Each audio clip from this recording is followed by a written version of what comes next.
Good evening to all students. चलिए, इससे पहले हमने बात कर ली थी ज्वर निदानम अध्याय की। आज हम बात करेंगे रक्त पित्त निदानम अध्याय। ठीक है, यानी इसमें हम रक्त पित्त के बारे में पढ़ेंगे। सर, ये रक्त पित्त क्या होता है, क्या इसकी क्या दिक्कत होती है। देखिए, रक्त पित्त में क्या होता है, जैसे कि आपने डेंगू में एक सिम्टम सुना होगा कि जो ब्लड वेसल से होता है, ब्लड जो होता है बाहर आ जाता है। ठीक है, उसी तरीके से रक्त पित्त में होता है कि जो रक्त पित्त होता है, जो रक्त होता है वो पित्त के द्वारा दूषित हो जाता है, देन वो बाहर आता है। बाहर कहाँ से आ सकता है, या तो ऊपर से आ सकता है। जब ऊपर से आता है तो हम क्या बोलते हैं, ऊर्ध्व रक्त पित्त। जब नीचे से आता है तो बोलते हैं अधो रक्त पित्त। और जब दोनों तरफ से आता है तो उसको बोलते हैं उभय रक्त पित्त। यानी ऊपर के लिए एक वर्ड यूज होता है डेट इज ऊर्ध्व, नीचे के लिए एक वर्ड यूज होता है डेट इज अधो। ठीक है, और दोनों मार्ग मतलब उभय। ठीक है, चलिए, थोड़ा मैंने आपको एक बेसिक एक्सप्लेनेशन दिया कि जिस तरीके से डेंगू में क्या होता है, जो ब्लड होता है वो थिन होके, या जो ब्लड आरबीसी होती हैं वो पतली होकर के, थिन होकर के ब्लड वेसल से रप्चर आउट कर जाती हैं, बाहर निकल जाती हैं। उसी तरीके से रक्त पित्त में भी क्या होता है, जो ब्लड होता है, जो खून होता है, जो रक्त होता है, वो पित्त द्वारा दूषित हो जाता है और दूषित होने के बाद बाहर निकलने लग जाता है। ठीक है, चलिए थोड़ी सी बात करेंगे इसकी। तो देखिए, जो रक्त पित्त है, जो आचार्य सुश्रुत हैं उन्होंने रक्त है, और सुश्रुत ने जो भी है, और बेसिकली सुश्रुत जो है आपको पता है शल्य का ग्रंथ है, सर्जरी पे फोकस करता है। तो उन्होंने जो रक्त है उसको एक नाम दिया, डेट इज लोहित। क्या नाम दिया है, लोहित। क्यों नाम दिया है लोहित, क्योंकि जो रक्त होता है वो लोहित वर्ण का होता है। लोहित मतलब लाल एक तरीके से। ठीक है, अब देखिए, जो लाल वर्ण का होता है, अगर मैं रक्त की जगह लोहित लिख दूं तो रक्त पित्त को उन्होंने क्या बोला है, लोहित पित्त भी बोला है। तो आप ध्यान रखेंगे, रक्त पित्त को ही लोहित पित्त बोला जाता है, आप कंफ्यूज नहीं करेंगे। ठीक है, उससे पहले आगे बढ़ें, एक बात और आई है, ऊपर मैंने स्पेशल लिखी निदान अर्थकर रोग। देखिए, निदान अर्थकर रोग क्या होते हैं, डिटेल में आप रोग निदान में पढ़ेंगे, लेकिन यहाँ पर ऊपर लाइन आई है, मैंने लिखी है, मुझे इंपॉर्टेंट लगी थी तो मैं आपको ये समझा देता हूँ। देखिए क्या होता है बेसिकली, जैसे जैसे क्या होता है, कभी कभी एक कोई डिसीज हो गई पेशेंट को। ठीक है, कोई भी डिसीज हो गई, जैसे क्या कहते हैं, अगर मैं एग्जांपल ले लूँ कि किसी पेशेंट को अगर टीबी हो गया, ठीक है, या फिर कह सकते हैं एड्स हो गया। अगर जब पेशेंट को एड्स हो गया, फिर क्या हुआ, उसकी इम्यूनिटी कम हो गई। ठीक है, जब एड्स होता आपने पढ़ा होगा, जब CD4 सेल्स का काउंट 200 इंटू 10⁴ इन सेल से कम हो जाता है, तब उसमें माइनर माइनर सिम्टम्स आने लग जाते हैं, छोटी छोटी बीमारियां उसको कैच कर लेती हैं। तो क्या हुआ, जैसे इसको एड्स हुआ, उसकी CD4 सेल्स कम हुई, उसको और डिसीज होने लग गई, लाइक टीबी हो गया। ठीक है, उसके अलावा लाइक उसको छोटे मोटे कैंसर्स और हो गए, लाइक उसको फीवर रहने लग गया। तो यानी क्या हुआ, पहले एक रोग हुआ, फिर एक रोग से अनेक रोग की उत्पत्ति हो गई, या और रोगों की उत्पत्ति हो गई। तो इन्हीं रोगों को या इन्हीं व्याधियों को अपन क्या बोलते हैं, निदान अर्थकर रोग। यानी पहले एक व्याधि थी, उसने अन्य व्याधि, दूसरी व्याधि उत्पन्न करने में एक मेजर रोल प्ले किया, डेट इज निदान अर्थकर रोग। ठीक है, यानी जब एक व्याधि दूसरी व्याधि को उत्पन्न करने में सहायता करे, या कारण बने, या हेतु बने, देन अपन क्या बोलते हैं, उसको निदान अर्थकर बोलते हैं। ठीक है, जैसे ज्वर से आगे जाके मैं आपको बताऊंगा, ज्वर से रक्त पित्त की उत्पत्ति होती है, जैसे आगे जाके बताया जाता है। जैसे आपने सुना भी होगा कि ज्वर की उत्पत्ति कैसे हुई थी, जो दक्ष प्रजापति थे वो यज्ञ कर रहे थे, लेकिन उनका क्या हुआ, जो यज्ञ था वो खराब हो गया। यानी क्या कहते हैं, जब यज्ञ खराब हो गया तो भगवान शिव को गुस्सा आ गया। यानी जो भगवान शिव को ऑफरिंग्स करनी थी, जो क्या कहते हैं अपन हवन करते हैं, तो जो सामग्री डालते हैं या जो मंत्र बोलते हैं, जो ऑफरिंग्स देते हैं गॉड भगवान को, तो गलत कर दी, जिस कारण क्या हो गया, उनके यज्ञ का विध्वंस हो गया, जिससे भगवान शिव को क्रोधित हो गए। जब क्रोधित हो गए तो उनके प्रकोप से ज्वर की उत्पत्ति हुई, फिर ज्वर से रक्तपित्त की उत्पत्ति हुई। ठीक है, तो इस तरीके से मैं अभी आपको आगे बताऊंगा जब यह आएगा। फिलहाल अभी आप इतना जान लीजिए कि ज्वर से रक्तपित्त की उत्पत्ति होती है। ठीक है, ठीक है, तो ऊपर की दो लाइन क्लियर, रक्तपित्त को लोहित पित्त क्यों बोला, क्लियर। अब इसके आगे एक बात और आ रही है, कोरदूस और गंडीर। देखिए, कोरदूस और गंडीर, जब अभी आप निदान स्थान पढ़ने देख रहे हैं, ये निदान है, मतलब मैंने आपको इससे पहले वाले चैप्टर में बताया कि निदान क्या होता है। देखिए, निदान का मतलब होता है, मैं आपको दोबारा रिपीट कर देता हूँ यहाँ पर, कि जो रोग का कारण है। ठीक है, जैसे मैंने बताया कि अगर मैंने ठंडी ठंडी आइसक्रीम खा ली, उसके बाद मुझे खांसी जुकाम हो गया, तो उस खांसी जुकाम के लिए निदान कौन है, निदान मतलब वो कारण कौन है जिसकी वजह से वो खांसी जुकाम उत्पन्न हुआ, डेट इज वो ठंडी आइसक्रीम। तो निदान क्या होता है, जिसके कारण रोग की उत्पत्ति हो, वो निदान होता है। ठीक है, चलिए नीचे लिख रहा है कि निदान है, ये कहाँ बताया गया है? चरक निदान में बता दिया गया कि कोट दूसर गंडीर निदान है। फिर पथ्य क्या है? देखिए 2 शब्द आए, पहले इन शब्दों को समझ लीजिए, फिर मैं बता दूंगा इसका मतलब क्या है जो मैंने लिख रखा है। पथ्य का मतलब होता है सूटेबल। जैसे मैंने बताया कि अगर किसी को बुखार आ गया तो डॉक्टर बताता है कि आपको ये खाना है, ये नहीं खाना। किसी को गैस्ट्राइटिस है तो भी डॉक्टर बताता है कि आपको ये खाना, ये नहीं खाना। तो जो खाना बताता है या फिर जो हमारे लिए बेनिफिशियल होता है उस कंडीशन में, डेट इज पथ्य। जैसे मैंने कहा कि अगर किसी को गैस्ट्राइटिस है, गैस्ट्रिक अल्सर है, तो उसको दूध पी सकता है, यानी क्या कहते हैं शीत आहार विहार ले सकता है। लेकिन गर्म खाना, स्पाइसी फूड, ऑयली फूड, ये सब कॉन्ट्रा इंडिकेटेड रहेगा। यानी जो फूड वो खा सकता है, जो परमिशेबल है, डेट इज पथ्य है। क्यों? क्योंकि वो उसके लिए अच्छा है, हितकारी है, उसको फायदा करेगा। जबकि जो अब क्या कहते हैं, जो जैसे ऑयली फूड हुआ, स्पाइसी फूड हुआ, ये सब मना है। यानी ये क्या है? जो नुकसान पहुंचाएगा, डेट इज अपथ्य। तो पथ्य का मतलब क्या होता है? जो आहार विहार हमको लाभ पहुंचाए, हमको फायदा पहुंचाए, डेट इज पथ्य है। और इसकी जस्ट अपोजिट क्या हो जाता है? अपथ्य है। तो पथ्य है, देखिए अब देखिए 2 चीजें, एक निदान एक पथ्य, दोनों को समझ में आ गया। अब देखिए जो कोरदूस और गंडीर है, ये एक तरीके से सीरियल्स में आते हैं, अनाज में आते हैं। तो ये बताया गया है कि ये निदान है, यानी अगर आप इनका सेवन करेंगे तो आपको रक्त पित्त की उत्पत्ति हो जाएगी। कहाँ बताया गया है? चरक निदान में बताया गया, यानी चरक के निदान स्थान में बताया गया है। लेकिन जब आप 3rd ईयर में जाएंगे तब वहां पर चरक के चिकित्सा स्थान में ये बताया गया कि ये दोनों का सेवन करना चाहिए। पहले तो बोल दिया इन दोनों के कारण रोग हुआ है, लेकिन बाद में अपने चिकित्सा स्थान में चरक ने बोला कि ये दोनों के कारण इनका सेवन करना चाहिए, क्योंकि इन दोनों से रोग की शांति होगी। यानी पहले बोल दिया इनसे रोग हुआ है, बाद में बोलेंगे इनको खाओ, इनसे ठीक होगा। ठीक है, तो आपको ये पॉइंट ध्यान रखना है कि कहाँ बोला है कि ये निदान है, कहाँ पर बोला है कि ये पथ्य है। चलिए अपन अब आगे बढ़ेंगे। ठीक है, तो ये नीचे एक लाइन कर रखी है मैंने हाईलाइटेड करके।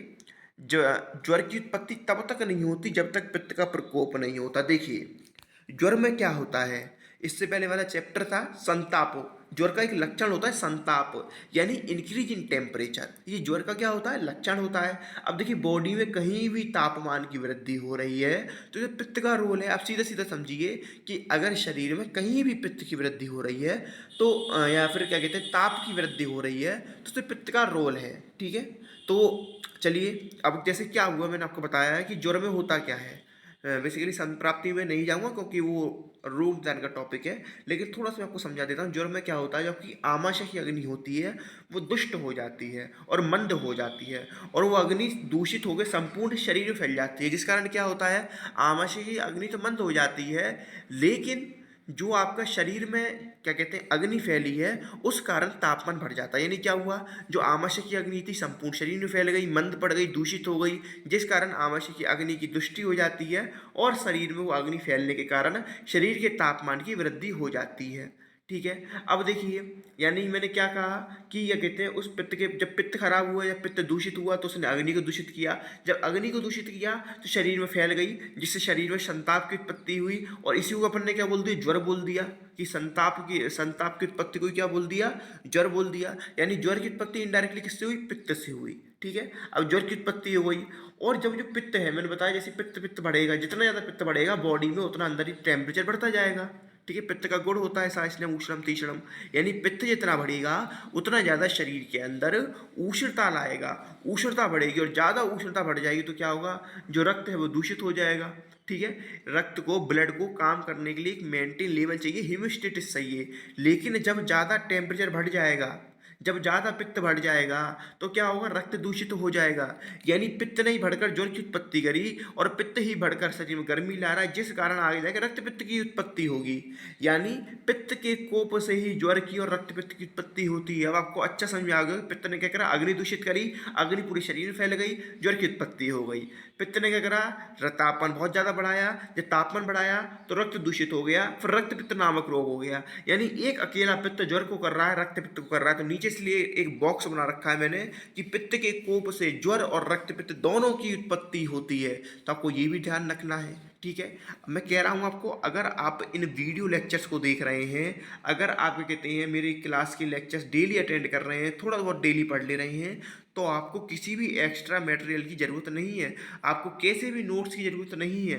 देखिए नोट्स में क्या रहेगा, लिमिटेड कंटेंट रहता है, आपके मन में भी ये रहता है कि मैंने किताब नहीं पढ़ी। अब हम सीधे किताब से पढ़ रहे हैं तो इससे क्या बेनिफिट रहेगा कि आपको ये कॉन्फिडेंस रहेगा कि मैंने पूरी किताब पढ़ दी।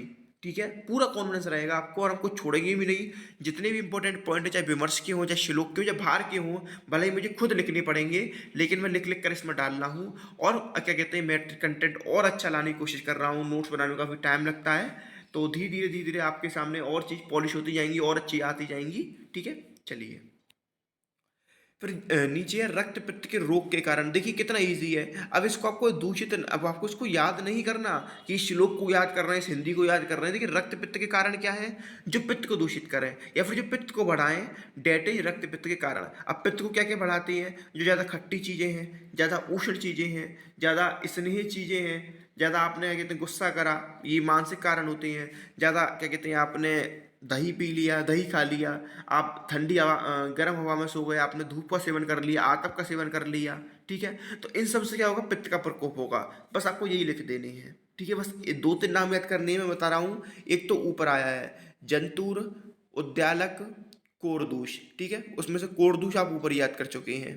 ठीक है, तो आपको ये 2-3 नाम याद करने हैं। Date is जंतुर्क। जंतुर्क मतलब क्या होता है, यवक। ठीक है, जंतुर मतलब क्या होता है, यवक। फिर उद्दालक, फिर क्या है, कोरदूष। ठीक है, ये आपको 3-4 नाम याद कर रहे हैं। इनका सेवन करोगे आप, अधिक मात्रा में नमक खाओगे, अधिक मात्रा में खट्टा कांजी, खट्टी दही, कोई भी खट्टा पदार्थ खाओगे, तो उससे भी क्या होगा, पित्त की वृद्धि होगी और वो पित्त बढ़ करके रक्त पित्त नामक रोग की उत्पत्ति कर देगा। ठीक है, तो ये सब निदान है। आप 2-4 देख लीजिएगा, ज़्यादा आपको सारे याद नहीं करने, इतना सारा पैराग्राफ लंबा याद नहीं करना। ठीक है, ऊपर मैंने बताया निदान सेवन करा, पित्त का प्रकोप हुआ, उसने रक्त पित्त की उत्पत्ति कर दी। कोई बड़ी बात नहीं है, रक्त पित्त की निरुक्ति है, श्लोक याद नहीं करना आपको। इसमें आप सीधे का बढ़ेंगे। निरुक्ति का मतलब होता है उसकी एक तरीके से इटियोलॉजी, यानी कैसे उसकी उत्पत्ति हुई, या फिर कहते हैं कैसे रक्त पित्त का मतलब क्या है। तो देखिए आपको सीधे सीधे इसमें लिख देना है। मैंने आपको पहले बताया कि जो पित्त होता है बढ़ जाता है जब भी दूषित हो जाता है, या आप कह सकते हैं कि जैसे आपने निदान का सेवन करा, जैसे मैंने अभी बताया कोरदूष का, गंडीर का, उद्योलक का, या फिर अधिक कांजी का, अधिक दही का, धूप का सेवन करा, इनसे क्या हुआ, पित्त बढ़ गया। जब पित्त बढ़ गया तो उसने क्या करा, रक्त को दूषित कर दिया। जब रक्त को दूषित कर दिया तो जब देखिए, जब रक्त दूषित होगा तो उसके कलर में भी चेंज होगा, उसकी स्मेल में चेंज होगा, उसके अपीयरेंस में चेंज होगा, उसके टेस्ट में चेंज होगा, यानी उसके गंध में, वर्ण में, इन सब में क्या हो जाता है, चेंज हो जाता है। जब रक्त की बेसिक प्रॉपर्टीज में चेंज हो जाता है तो क्या होता है, वहाँ पे एक रोग होता है, डेट इज रक्त पित्त। यानी पित्त के बढ़ने के कारण उसने रक्त को दूषित किया। जब रक्त को दूषित किया तो उसकी प्रॉपर्टीज में चेंज हुआ। जब प्रॉपर्टीज में चेंज हुआ तो एक डिसीज हुई, डेट इज रक्त पित्त। ठीक, कितना ईजी है। चलिए अब नीचे आएंगे। इसके पूर्व रूप, कुछ पूर्व रूप देखने को मिलते हैं। मैंने इससे पहले चैप्टर्स में, ज्वर वाले में, आपको बताए थे पूर्व रूप क्या होता है, रूप क्या होता है। देखिए सबसे पहले निदान मैंने आपको बताया। फिर पूर्व रूप क्या होता है, प्री सिम्टम्स, यानी व्याधि के आने से पहले के लक्षण। जैसे क्या होता है, ट्रेन आती है तो ट्रेन आने से पहले आपका उसको हॉर्न सुनाई दे जाता है, या फिर ट्रेन आने से पहले जो क्या कहते हैं, स्टेशन मास्टर होता है, फाटक जो गेट होते हैं, जो कहते हैं क्लोज करवा देता है, फाटक लग जाते हैं जगह जगह। ठीक है, जगह जगह गेट बंद हो जाते हैं, इससे कोई एक्सीडेंट हो, यानी वो क्या है, पूर्व रूप है। ट्रेन के आने से पहले लिया गया action, that is pre symptom. ठीक है, जैसे ट्रेन आ गई उसके बाद जो एक्शन लिया जाएगा, जैसे ट्रेन आ गई पर आपको ट्रेन दिख गई, डिब्बे दिख गए, उसका नंबर दिख गया, उसका नाम दिख गया, डेट इज रूप। यानी व्याधि के आने के बाद जो लक्षण दिखे, डेट इज रूप। और व्याधि के आने से पहले जो दिख जाए, डेट इज पूर्व रूप। रूप को ही लक्षण बोलते हैं, ध्यान रखोगे आप, रूप को ही लक्षण बोलते हैं। ठीक है, लक्षण कब दिखते हैं, जब व्याधि आ गई, जैसे उसका कहते हैं उसको ज्वर हो गया, तब जो लक्षण दिख रहे हैं, डेट इज रूप। और उससे पहले जो लक्षण दिखे, डेट इज प्री सिम्टम्स या पूर्व रूप। ठीक है, चलिए तो इसके पूर्व रूप क्या क्या होते हैं। तो पहला आप याद करोगे, शुक्त अम्ल गंध रस उद्गारः, यानी उसको खट्टी खट्टी डकारें आती हैं, स्मेल आती है, मुंह में ऐसा लगता है कि उसने बहुत खट्टा खट्टा कुछ खाया है, अम्ल। ठीक, तो ध्यान रखेंगे। अगला है छर्देर भीषण आगमनम। अब देखिए आपको टर्म सारे समझ में आने लग गए होंगे। देखिए भीषणम का मतलब होता है बार बार उल्टी आती है, बार बार। छर्देर यानी उल्टी, भीषणम आगमनम, भीषण मतलब बार बार, आगम मतलब आती हैं। ठीक है, तो अब देखिए, अब आपकी वो क्या कहते हैं, वो समय आ चुका है जब आप इन श्लोकों को समझने लग जाएं, तोड़ने लग जाएं, तोड़ तोड़ के बोलने लग जाएं और औरों को भी बताने लग जाएं। तो छर्देर भीषणम आगमन, छर्देर मतलब उल्टी, भीषण मतलब बार बार, आगमन मतलब आना। ठीक है, छर्दी तस्य विवशता, उसे क्या कहते हैं, उस तरीके से घिन हो जाती है, इतनी बार उल्टी आती है कि उसको छर्दी से घिन हो जाती है। स्वर भेदो, जो उसका स्वर है उसमें भेद, यानी बोलने में उसको दिक्कत होती है, कर्कशता आती है, दिक्कत आती है, खुरदुरापन आता है, साफ नहीं बोल पाता। गात्र नाम सदनम, जिसका शरीर होता है भारी हो जाता है, परिधा, धा होता है यानी जलन होती है शरीर में। बस इतना याद करोगे और नीचे एक याद करोगे, रक्त हरित हारितत्वम अंगो अवयम मूत्र स्वेद लालासी अंगस्य आस्यम। देखिए थोड़ा सा याद करेंगे, थोड़ा समझेंगे इसको। रक्त यानी रक्तवर्ण का, हरित हरा, हारिद्र मतलब हल्दी, हल्दी वर्ण यानी पीले वर्ण का। क्या हो जाते हैं ये सब, यानी लाल हो जाता है, हरा हो जाता है, पीला हो जाता है। कौन? उसके शरीर के अंग, उसका शरीर का मल, उसका शरीर का मूत्र, स्वेद, ठीक है, नाक का मल, मुख का मल, कान का मल, ये सब कैसा हो जाता है? उसका लाल, पीला, हरे वर्ण का हो जाता है। देखिए कितना ईजी है। रक्त यानी लाल वर्ण का, हरित हरे वर्ण का, हारिद्र हल्दी के रूप का। ठीक, चलिए तो आपको ये रक्त पित्त के पूर्व रूप याद हुए होंगे। ये क्या करेंगे आप, अगर आपको किसी को नोट्स बनाने का शौक है तो जितने मैंने हाईलाइट कर रखे हैं इनको पॉइंट्स की फॉर्म में याद कर लेंगे। पहला पॉइंट, शुक्त अम्ल गंध रस उद्गारः। Number 2 point, छर्देर भीषणम आगमनम। देखिए अगर मैं अगर आपके सामने हिंदी बोलूं तो आपको अच्छा लगेगा कि सर तो बस हिंदी बता रहे हैं, श्लोकों को छोड़ते जा रहे हैं। तो देखिए ये स्पून फीडिंग करना मेरे लिए बहुत आसान है, लेकिन अगर मैं आपको ये छोटे छोटे अभी से श्लोक की आदत डाल दूंगा, पीजी में क्वेश्चन आ जाता है। यकीन मानिए ये क्वेश्चन जो लिख रखा है ना, पीजी का ही क्वेश्चन है। छर्देर भीषणम आगमनम, ये किसका पूर्व रूप है? ऑप्शन में रहेगा ज्वर, रक्त पित्त, अपस्मार, उद्गार। तो आपको पता ही नहीं है, क्यों? क्योंकि आपने तो श्लोक पढ़ा ही नहीं, आपने तो हिंदी पढ़ी, तो ये क्वेश्चन आपको छोड़ना पड़ेगा। लेकिन अगर आपने श्लोक पढ़ रखे हैं, 4-5 मेजर पॉइंट पढ़ रखे हैं, तुरंत क्वेश्चन आया, आपको ये याद तक क्लिक कर गया, अरे ये तो हमारा कितने रक्त पित्त का पूर्व रूप है, तुरंत आप टिक कर देंगे। यानी क्या बुराई है अगर आप थोड़ा थोड़ा देखते जाए चीज़ों को। मैं तो आपको कह रहा हूँ, अगर आप याद भी मत करिए इनको, आप हिंदी याद करिए, ठीक है, हिंदी पढ़िए, लेकिन एटलीस्ट इनको देखिए तो सही। मेरा काम तो बताने का है, मैं तो आपको बताऊंगा। क्या पता आप में से 50 बच्चों में से 5 के दिमाग में भी ये बात घुस गई, तो 5 में से अगर 5 ने पीजी निकाल लिया तो मेरी तो क्या कहते हैं, मेरे लिए तो ये बहुत अच्छी बात होगी। हालांकि मैं तो ये चाहता हूँ जितने बच्चे मुझसे पढ़ रहे हैं हर कोई अच्छी जगह सेटल हो जाए, लेकिन थोड़ा आपको मेहनत करना पड़ेगा, ठीक है, थोड़ा सा एफर्ट करिए बस आप। बाकी जो समझ में नहीं आता आप कभी पूछ सकती हैं, इन क्लासेस के बाद पूछिए। अभी ये क्लास खत्म हो जाएगी, आप लोग व्हाट्सएप पे पूछिए। हर क्या कहते हैं वीकली, क्या कहते हैं, मेरी एक डाउट सेशन रहता है, लाइव क्लास रहती है, उस लाइव क्लास में आप पूछ सकती हैं। मैंने आपको बताया जब मैं फ्री रहा करूँ आप मैसेज करा करिए, क्या कहते हैं, जब फ्री होऊंगा मैं कॉल कर लूँगा आपको, ठीक है। तो पूछने के लिए बस आपको आगे आना है, मैं तो तैयार खड़ा हूँ, ठीक है। चलिए आगे, ये बात हो चुकी है हमारी। अगला है रक्त पित्त के उपद्रव। तो ये श्लोक आपको याद करना है, कितना ईजी है। देखिए, उपद्रवस्तु खलु दौर्बल्यम आरोचक आविपाक श्वास कास ज्वर अतिसार सोफ शोष पांडु रोगा स्वर्वेदस। जैसे मैंने बोल दिया, ये श्लोक याद करना है। आप कहेंगे सर इंपॉर्टेंट है, जरूरी है। देखिए इंपॉर्टेंट है, जरूरी तो नहीं है, जरूरी कुछ नहीं होता। जरूरी तो ये भी नहीं कि आप सामान्य विशेष की परिभाषा याद करो, लेकिन अपन करते हैं। क्यों करते हैं? क्योंकि एग्जाम में आने की चांस रहती हैं। उसी तरीके से रक्त पित्त के उपद्रव आने के चांस बहुत ज़्यादा रहते हैं। क्यों?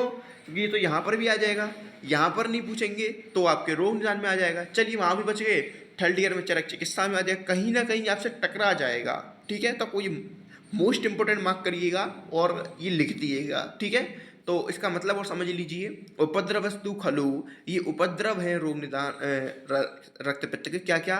पहला दौर्बल्यम, दौर्बल्य मतलब बल की कमी, यानी क्या कहते हैं, शक्ति का कम होना। दूसरा अरोचक, भोजन में रुचि का ना होना, अरुचि।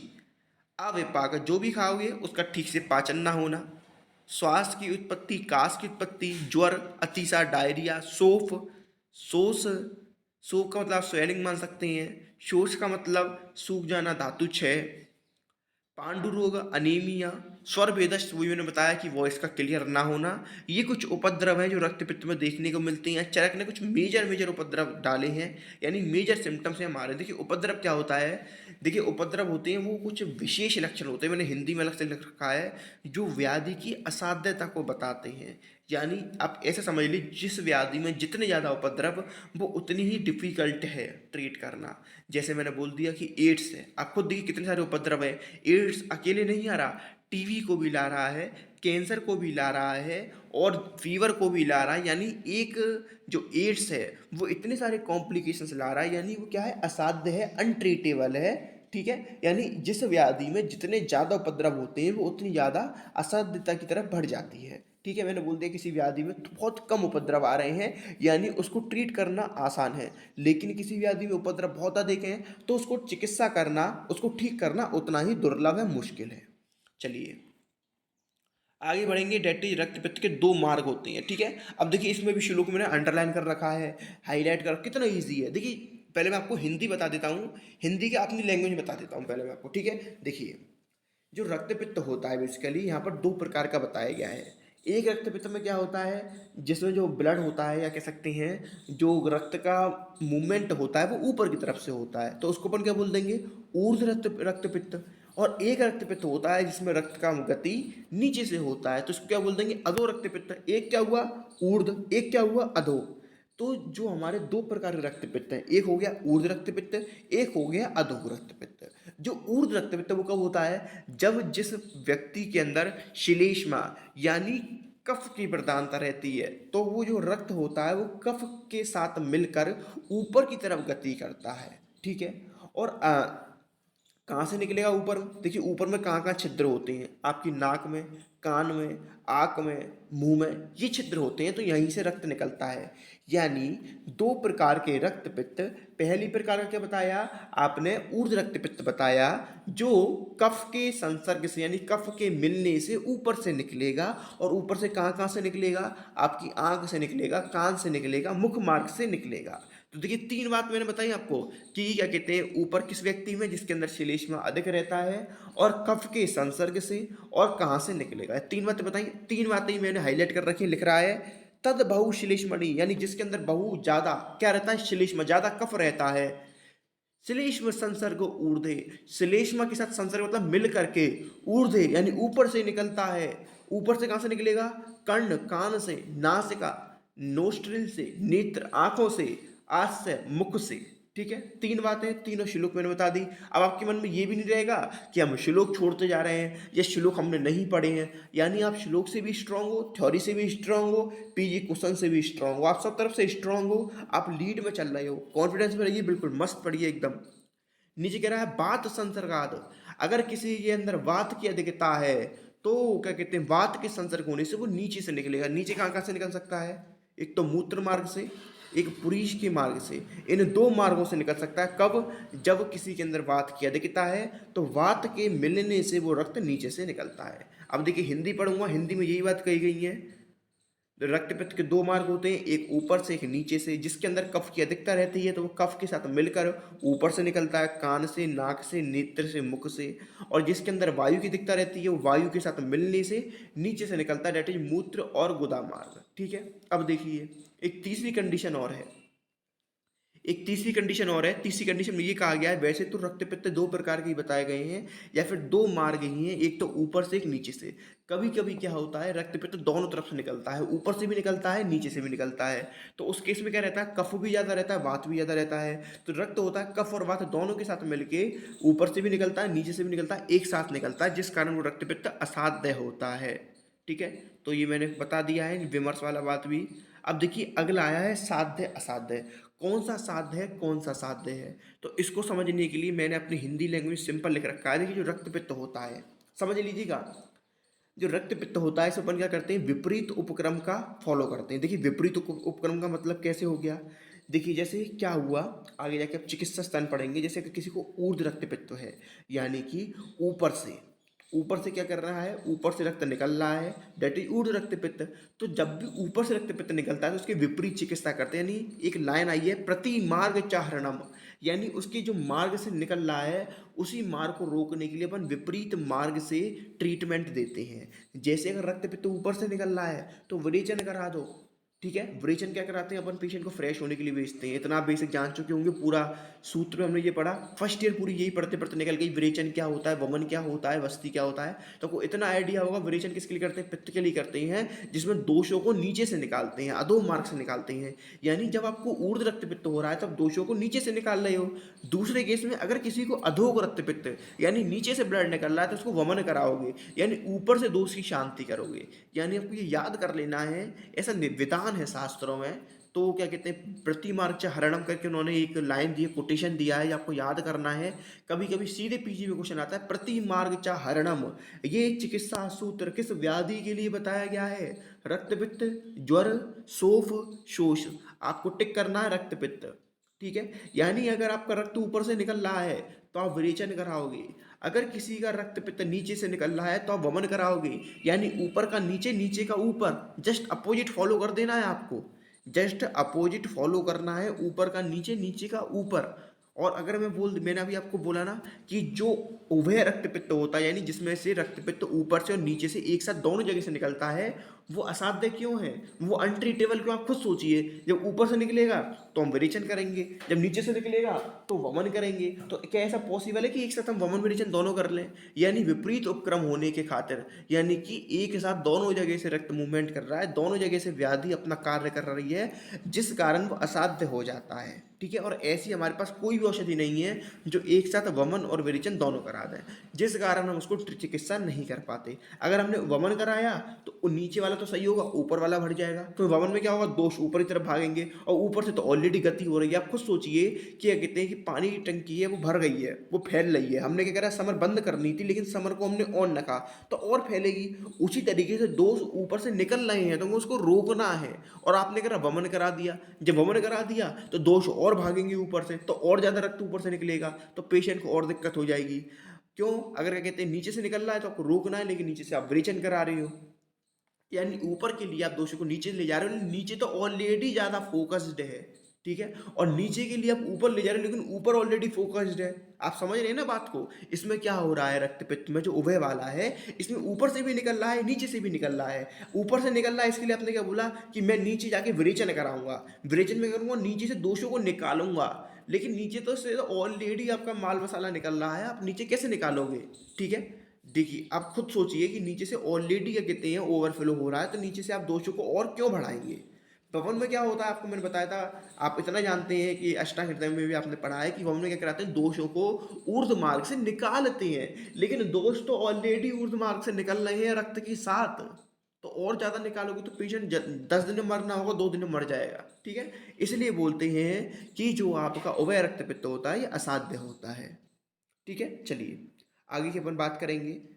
तो इसमें 3 प्रकार के रक्तपित्त हो गए, एक तो ऊर्ध्व रक्तपित्त, एक अधो रक्तपित्त, एक उभय रक्तपित्त। जो ऊर्ध्व रक्तपित्त होता है ये साध्य होता है। अधो रक्तपित्त याप्य, याप्य मैंने आपको बताया था। याप्य मतलब इसकी जो औषधियाँ होंगी वो आपको लाइफ टाइम देनी पड़ेंगी, लाइक डायबिटीज। डायबिटीज क्या है, एक याप्य रोग है, यानी वो ठीक नहीं हो सकता, लेकिन जब तक क्या कहते हैं जो व्यक्ति है, जो रोगी है, वो अपने डॉक्टर की बात मानेगा, वो ठीक रहेगा, लेकिन औषध का जैसे ही सेवन छोड़ देगा वो पुनः रोगी हो जाएगा। यानी जब तक वो दवाई खाएगा तब तक ठीक रहेगा, दवाई बंद करने के बाद पुनः रोग की उत्पत्ति उसके अंदर हो जाएगी।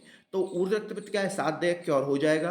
अधो रक्तपित्त याप्य है, यानी उसकी चिकित्सा चलती रहेगी, चलती रहेगी। जबकि उभय रक्तपित्त असाध्य है। यानी इस श्लोक में जितनी बात कही गई मैंने इन पॉइंटों में लिख दी, आप कोई भी किताब से पढ़ लीजिएगा, कोई आपको रोकने वाला नहीं है, क्योंकि सब मैंने आपको कंप्लीटली बताता चल रहा हूँ, कुछ भी नहीं छोड़ रहा। ठीक है। ये कारण मैंने बता दिया कि प्राचीन काल में दक्ष प्रजापति के यज्ञ के नष्ट होने पर रुद्र के कोप से अग्नि के संतप्त शरीर और प्राण वाले प्राणियों में ज्वर के बाद हुआ। मैंने और डिटेल में बताया था इसको, क्या हुआ कि प्राणियों की आमाशय की दुष्टि हो गई, आमाशय की जो अग्नि थी संपूर्ण शरीर फैल गई, संताप हो गया, जिससे क्या हुआ, ज्वर की उत्पत्ति हुई, फिर ज्वर से रक्तपित्त की उत्पत्ति हुई। ठीक है। अब इसका ट्रीटमेंट, तो ट्रीटमेंट आप सीधा एक लाइन को याद, अगर आपसे एग्जामिनर पूछ लेता है क्या कहते हैं कि इसका रक्त पित्त का चिकित्सा सूत्र क्या है, क्या ट्रीटमेंट है, तो आपको एक लाइन में बोल देना है, संतर्पेण व अपतर्पेण। क्या बोल देना है, संतर्पेण अपतर्पणेन व। ठीक है। तो ये मैंने हाईलाइट कर रखा है चिकित्सा। वैसे इसमें काफी सारी कहानी लिख रही है कि आपको देश का, मात्रा का, काल का, वय का, बल का, इन सब का विचार करके संतर्पण अपतर्पण द्वारा मृदु, तिक्त, कषाय इन रसों का सेवन कराना है। यानी बेसिकली पित्त शामक रसों का सेवन कराना है। क्यों? क्योंकि रक्त पित्त में हो क्या रहा है, पित्त बढ़ रहा है, यानी आपको पित्त को शांत करने वाले आहार विहार देने हैं। ठीक है। अगर पित्त बढ़ना बंद हो जाएगा तो रक्त की दुष्टि बंद हो जाएगी, रक्त की दुष्टि बंद हो जाएगी, फिर रक्त पित्त ठीक हो जाएगा। लेकिन ध्यान रखेंगे कि अगर आपसे कोई एग्जामिनर आके चिकित्सा सूत्र पूछ लेता है, आपको एक लाइन में पूरी बात बतानी है, तो आप क्या बोलेंगे, संतर्पेण अपतर्पणेन वा। सिंपल, खत्म बात है यहीं पे। आगे बात बढ़ेंगे। आगे लिख रहा है साध्य सतम कारण, तो मैंने आपको बताया जो ऊपर से निकल रहा है उसके लिए अपन विरेचन कराते हैं, जो विरेचन निकालते हैं वो साध्य होता है। जबकि जो नीचे से निकल रहा है उसके लिए वमन कराते हैं, और वमन कराने के लिए अपन क्या करते हैं, वमन औषधि का प्रयोग करते हैं। तो उसको अपन ने क्या बोल दिया, याप्य बोल दिया। यानी जो नीचे से निकल रहा है उसके लिए क्या कहते हैं, वमन। जो याप्य है, जो ऊपर से निकल रहा है उसके लिए विरेचन, जो साध्य है। सर ऐसा क्यों, ऊपर वाला साध्य क्यों, नीचे वाला याप्य क्यों? देखिए जो ऊपर वाला है उसके लिए अपन विरेचन करा रहे हैं, जो नीचे वाला है उसके लिए वमन करा रहे हैं। तो आपको भी जानते होंगे ये बात, नहीं जानते तो याद कर लेंगे आज से कि वमन औषधियाँ कम होती हैं और कम इफेक्टिव होती हैं एज कम्पेयर टू विरेचन औषधियाँ। विरेचन की हमारे पास औषधियाँ भी ज़्यादा हैं और वो इफेक्टिव भी ज़्यादा है। तो आपको ध्यान रखना है कि विरेचन जो पित्त के लिए उत्तम चिकित्सा है उसके लिए हम पे अधिक मात्रा में उत्तम औषधियाँ हैं, जबकि वमन के लिए हम पे औषधियाँ थोड़ी कम हैं। ठीक है, चलिए ये मैंने आपको बता दिया। फिर है रक्त पित्त की असाध्यता, तो ये भी मैंने आपको बता दिया। प्रतिमार्ग च हरणम शब्द यहाँ पर भी आया है। ठीक है, वृद्ध मार्गामी होता है। ठीक है, देखिए कोई अगर आपको लग रहा है कि सर आगे जल्दी जल्दी बढ़ा रहे हैं, ऐसा नहीं है। मैं आपको ये पढ़ के बता देता हूँ। जो रक्तपित दोनों मार्गों से निकलता है वो असाध्य मानना चाहिए, उसमें चिकित्सा नहीं करनी चाहिए। क्यों? क्योंकि रक्तपित्त में विरुद्ध मार्ग से दोषों के निकालने का विधान है। ये बात मैंने आपको बताई थी। प्रति मार्ग से हरणम का मतलब क्या होता है, रक्त विरुद्ध मार्ग से दोषों को निकालने का विधान। जैसे अगर ऊपर से निकल रहा है तो नीचे से निकालेंगे, नीचे से निकल रहा है ऊपर से निकालेंगे। जैसे नीचे से यानी अधो रक्तपित्त है तो ऊपर से निकालने के लिए वमन का प्रयोग करेंगे, और अगर किसी को ऊपर से रक्तपित्त निकल रहा है यानी ऊर्ध्व रक्तपित्त है तो नीचे से निकालने की व्यवस्था करेंगे, लाइक विरेचन। ठीक है, तो ये हमने एक चिकित्सा सूत्र पहले ही बताया था, प्रति मार्ग च हरणम, यानी विपरीत मार्ग से दोषों को निकालने का विधान हमारे आचार्य चरक ने पहले ही कर दिया है। ठीक है, तो लेकिन जब दोनों तरफ से रक्तपित्त निकल रहा है तो आप किधर से निकालोगे? क्यों? क्योंकि अगर ऊपर से निकालोगे तो ऊपर से तो ऑलरेडी वमन में निकल रहा है तो और ज़्यादा नहीं निकाल सकते। नीचे से निकालोगे, नीचे से विरेचन में से ऑलरेडी दोष बाहर निकल रहे हैं, और ज़्यादा गति कराओगे तो पेशेंट को दिक्कत होगी। इसलिए इसकी कोई औषध नहीं है जो एक साथ वमन विरेचन दोनों करा सके। ठीक है, और इसी कारण क्या कहते हैं, इसकी शांति भी नहीं होती, और क्या कहते हैं सभी दोषों को क्या कहते हैं एकदम उत्कृष्ट बढ़ा देता है, जिसके कारण शरीर का विनाश हो जाता है। ठीक है, आगे बढ़ेंगे थोड़ा सा। फिर है असाध्यता का कारण। ठीक है, फिर है असाध्यता का कारण, तो ये भी मैंने आपको बता दिया। देखिए क्या होता है, कुछ कुछ ये बात और बता देता हूँ मैं आपको, ये श्लोक थोड़ा सा एक्सप्लेन करूंगा मैं आपको।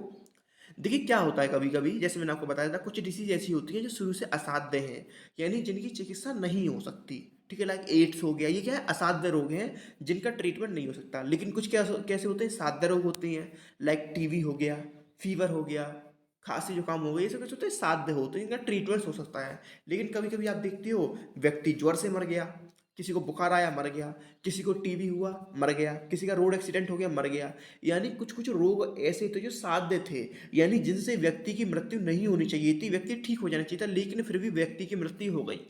ठीक है, मैं बिल्कुल प्रैक्टिकली बात करूंगा, किताब की बात अभी कर ही नहीं रहा। आपको पता भी नहीं पड़ेगा कब मैं आपको बातों बातों में किताब वाला पूरा श्लोक पूरी हिंदी समझा गया, क्या कहते हैं। ठीक है, अच्छा लगे तो आप ताली बजा लीजिएगा चैट सेक्शन में। फिलहाल आप मेरी बात समझिए। मैंने भी आपको बताया कि कभी कभी क्या होता है, जैसे एड्स वगैरह हैं, तो एड्स से तो व्यक्ति की मौत होनी है, वो मरना ही है, यानी वो असाध्य से कुछ नहीं हो सकता।